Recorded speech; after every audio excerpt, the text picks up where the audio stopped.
If you were living during the Holocaust, it would have required very courageous decisions for your own life.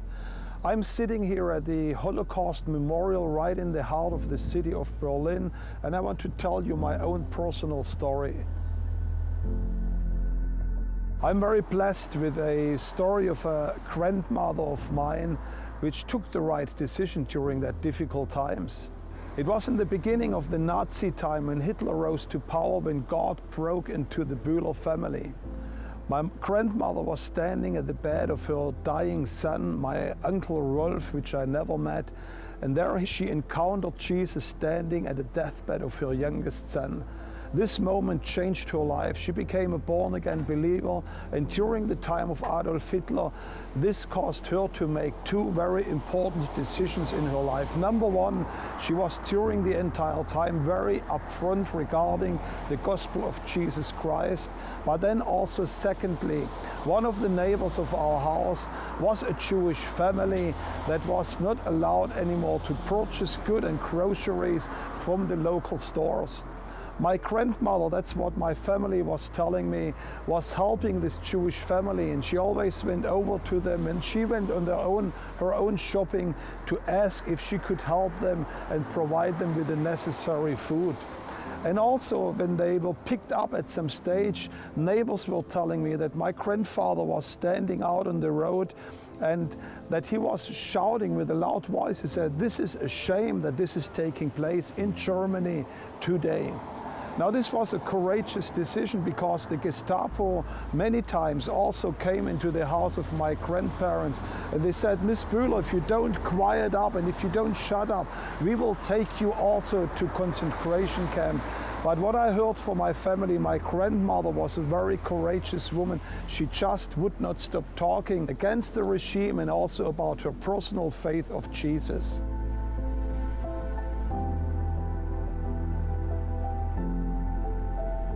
And I do believe that God was watching from heaven as she was standing with the Jewish people and took a stand during this difficult time.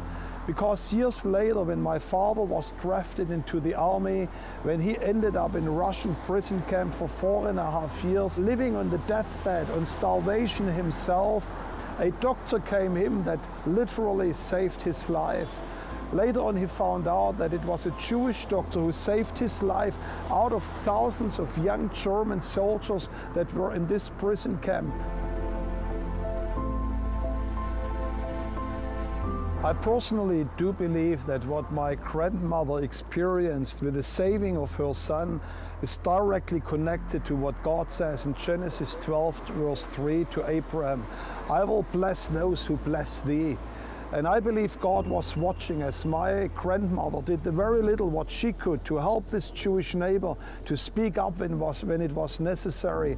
That years later, when her own son was struggling in Russia on the deathbed, that God looked down, and of all the people, it was a Jewish woman who was saving his life.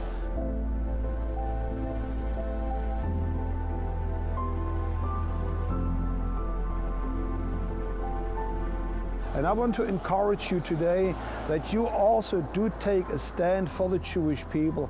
I know from my own personal family history that God indeed fulfills this promise. If you bless the seed of Abraham, he will bless also you.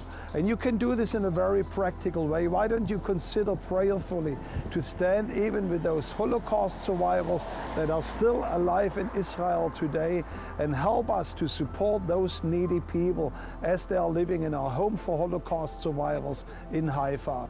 May God bless you as you decide to make that decision even today.